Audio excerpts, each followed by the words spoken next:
היום אני אסביר על תקלה E18 במכונת כביסה בוש. בעצם שאתם תדליקו את המכונה, במקום להופיע תצוגה רגילה, יופיע פה E18.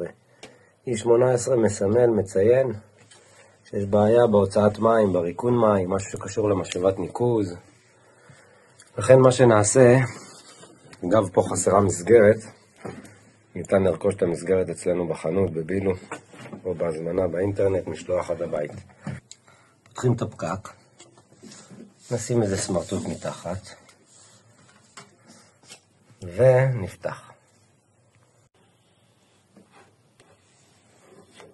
לאט לאט, אם הוא נפתח לכם ככה, זה מצוין.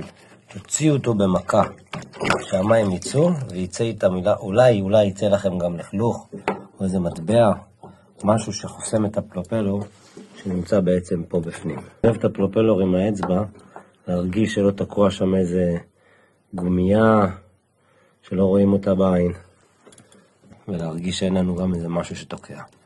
אם הכל נקי פה בעצם, אז אתם צריכים להגיע יותר פנימה לתוך המכונה. זה אומר שיש לכם משהו שכנראה תקוע פה בין הגרמוצ'קה לדוד. ואז צריך להזמין טכנאי או להפוך את המכונה ולהוציא את זה לבד.